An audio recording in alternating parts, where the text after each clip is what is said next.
Dear students, this is the practical component of the MIN 211 course, right?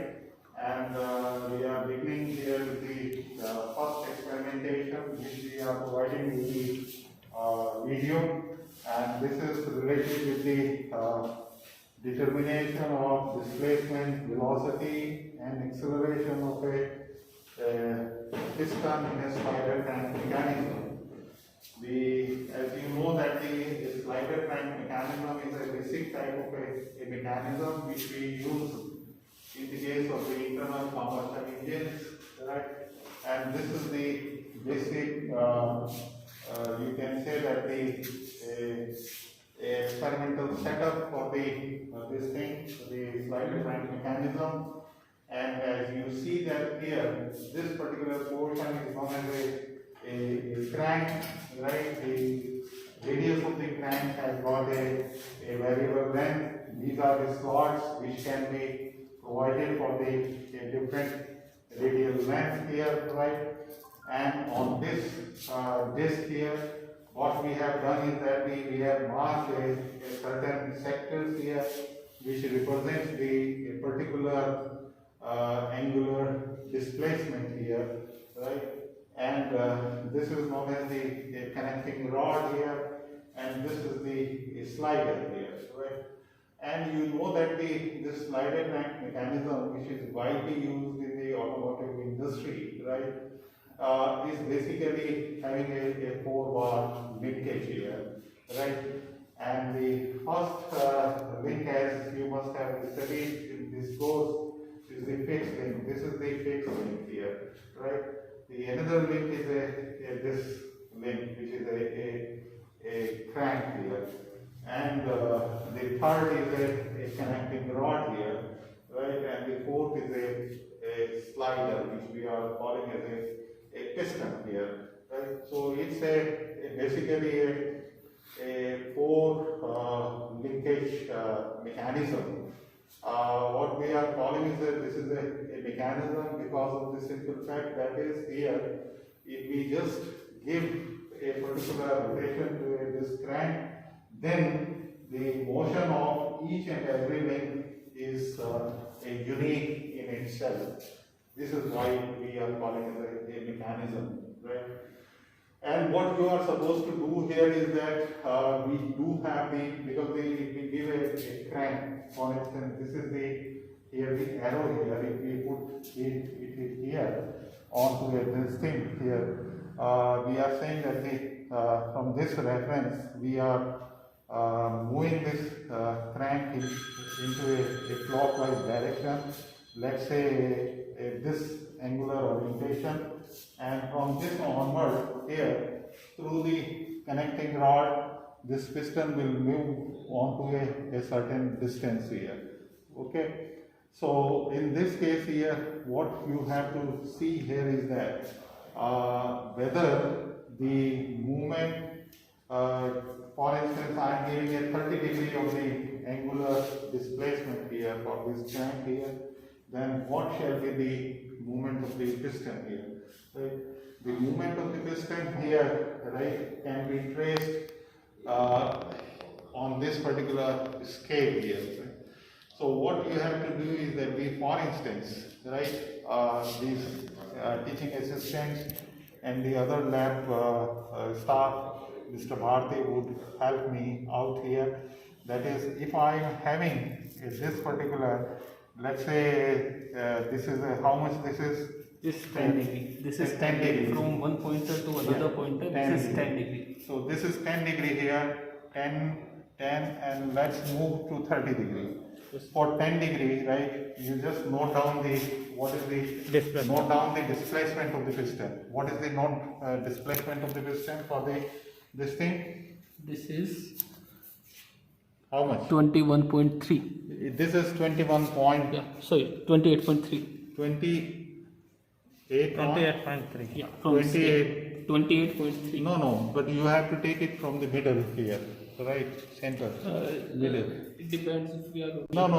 Right now we are rotating it because I have rotated this into Anti-clockwise. Fine, fine. Then we have to take it here. Yes. Yeah. This is 17 point.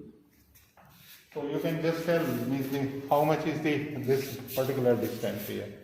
Okay. You can tell this much distance here. 13.5. Okay. So what we need to do here is that these because this type of mechanism has also got the closed form formulae for the velocity of piston and this is known as a piston here, and the acceleration of the piston, right? So in this observation here, right? So what we can do here is that we'll provide you the some of the values pertaining to the disk, right? And then you have to check it out. You have to make a table from the closed form formulae depending upon the crank radius, connecting rod length and all that, and the angular displacement. You have to find out the whether what is the correlation between the experimental and the theoretical values, right? So this is what you are supposed to do in this particular experiment number 1, and you have to make out a formal report of this experimentation, right? And coupled with this fact, right? After you should also make out a figure for this, right? You can draw the mechanism yourself, and also in the after the observation table, you just make out the learning outcomes from this experimentation, right? This is one aspect, and the second is that what are the possible modes of the possible sources of the errors and the further modifications which are required in this experimentation, right? So this is what you are supposed to do here. We will be supplying you these already the instruction sheets pertaining to this experimentation, and you please complete the relevant information and submit it back to us. Thank you very much for your time.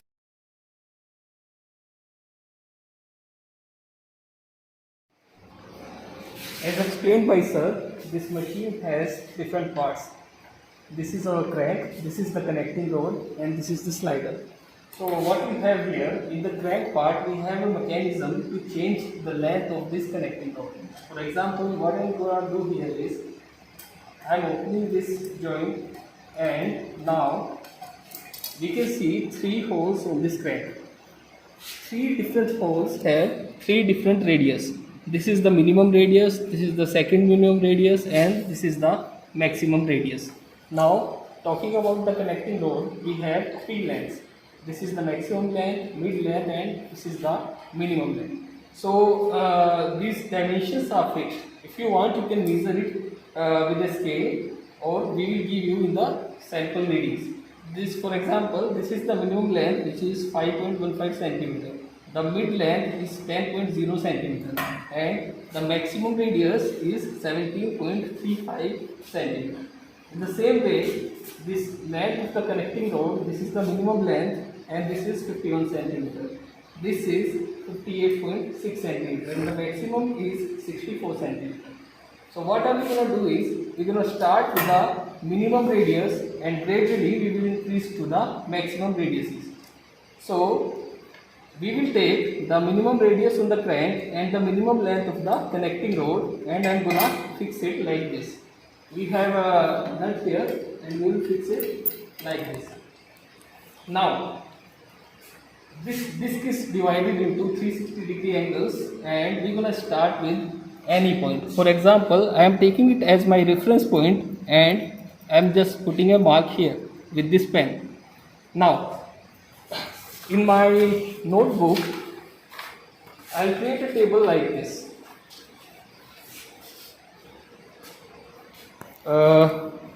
Here I will write my angular displacement theta. Here I will write my experimental position on the slider. That's it. These 2 readings we are going to take directly from the instrument. After that, for each displacement angle, we are going to calculate the velocity and the acceleration of the slider.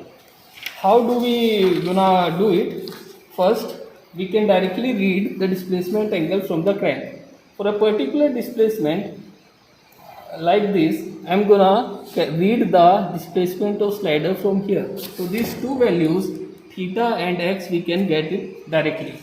Now we have formulas to calculate the velocity v and acceleration AC. These two formulas are given in your experimental manual.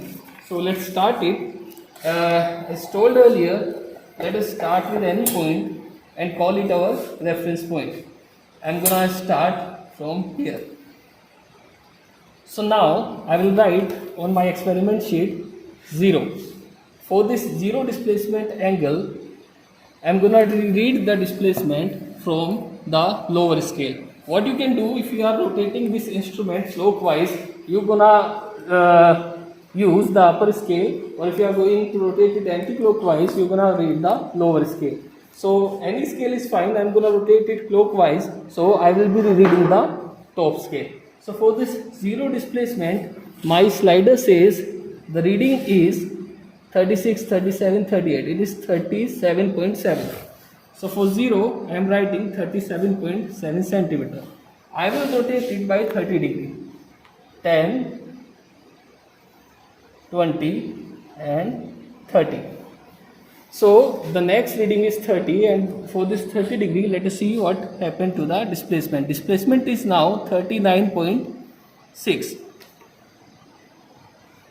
So I have made a note of it. Now again, let's rotate it further by 30 degree.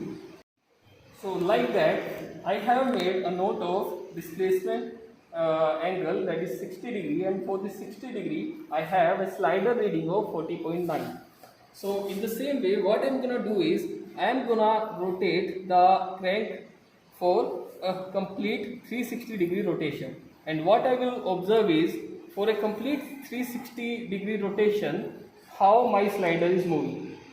And I am doing it for a crank radius of 5.15, right? So now what we do next is, we will change the radius to the next available radius. So I am opening this joint and I am just changing this 5.15 centimeter to 10 centimeter, and the connecting length of connecting rod to the next available length.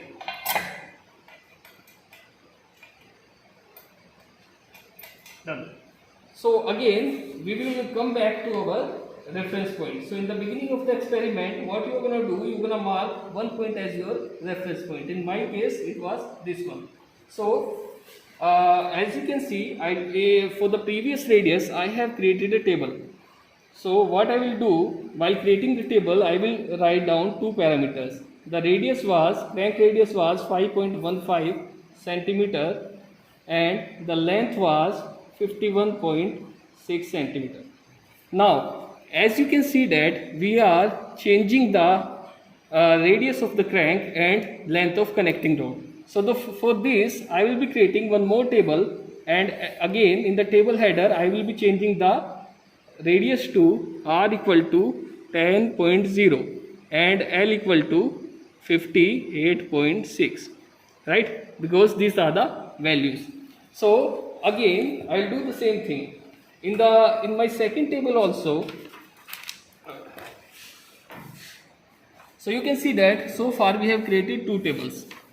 First table was for r equal to 5.15 and L equal to 51 point something centimeter. For this we have calculated the two values, theta and displacement. For these two values we are calculating the angular velocity and angular acceleration. Now I have changed the radius on the crank and the length of connecting rod. So what I am gonna do, I am gonna create a second table. In the second table, on the top of it, I will write r equal to 10.0, L equal to 50, this is 58.6. In the previous table, we have done 0, 30, 60, 90, 180, 120, 150. Like this, we have calculated the displacement for all 360 degrees. Right? Now, again, we are going to do the same thing. For theta equal to 0, 30, 60, 90, 150, we are going to calculate the displacement. And now with the help of this displacement, we will be calculating the angular velocity and angular acceleration. Right? So let us do this again on the experiment. This was my reference point. For this 0 reading, I will read the slider. As I am going to rotate it clockwise, the reading of my slider is the top scale, it is 19.0. Now let's rotate it by 30 degree in clockwise direction, 10, 20, 30. So for 30 degree, let's read the scale again. This time it is 18.8. Again rotate it by 30 degree in clockwise direction. This time it is 21.8. So like this, I will make a complete revolution of my crank, and I will note down the movement of the slider for all 360 degrees. And now we are going to create our last table, and the last table will be corresponding to the maximum radius. In our case, the maximum radius is 17.35. So again I will open this nut and I will use the length of connecting rod to the maximum one, and I will fix it with the maximum available radius. So this will be my last table. So this will be our table 3, and in table 3 I will write R equal to 17.35 centimeter, and the length of connecting rod L equal to, it will be maximum 64 centimeter. Again we will do the same thing. We are gonna read theta from the crank, x displacement from the slider, and with the help of it angular velocity and angular acceleration.